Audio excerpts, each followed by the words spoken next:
पीछवर मालवंगिया कबगिया लवंगा चुवथया धीरातियो मोरे पीछवर मालवंगिया कबगिया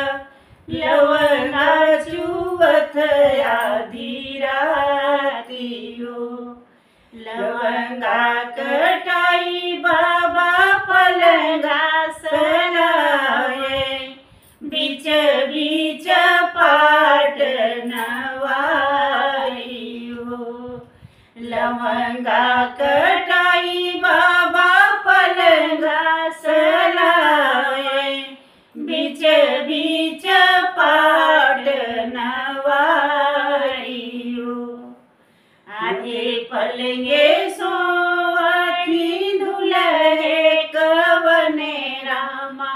आधे दुल्हना रने वासो आधे पलंगे सोवती दुल्हे कवने रामा आधे दुल्हना रने वासो आगे सरक ससुर जी गधेरिया जोरवा मैल होई जाई हो आगे सरक ससुर गधेरिया जोरवा मैल होई जाई हो इतनी बचन सुनी दुलही कवनी दे उठिया पिछोरा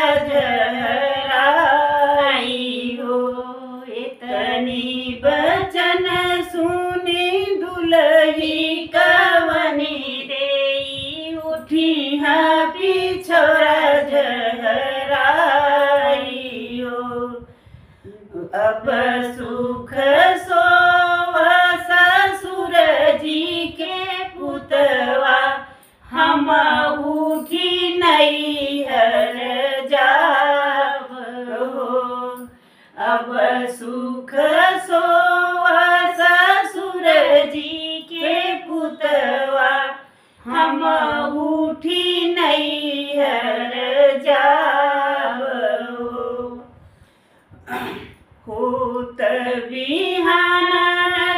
चुचुहिया के बोलत ठाड़ी जमुना जी के तीर हो सुरुजू के हुवत नैया के बिसव ठाड़ी जमुना जी के तीर हो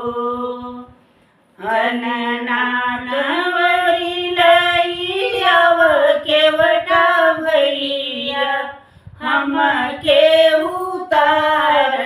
उपार हो चननानवरी लईयाव केवटा भैया हम के उतार उपार हो इतनी बचन सब सुने केवरवा बतिया बोलई मुसुगाई हो इतनी बचन जब सुने केवटा बेटवा बतिया बोलई मुसुगाई हो केवटा तुझनी कर भौजी लागहु भौजी हमार हो केवटा तुझनी कर भौजी लागथु भौजी हमार हो आजू की रतिया रैन बस भौजी काली उतर बई पार हो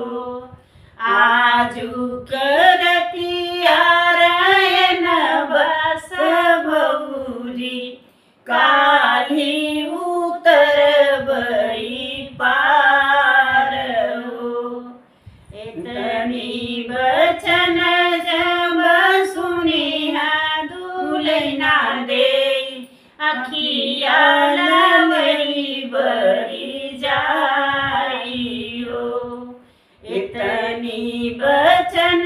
जब सुनी हा दुलैना देई अखिया लवरी बरी जाइयो चांदा बेटवना मछरिया कमानुस लावो मैंडड़िया तोहार हो केवटा बेटवना मछरिया कमानुस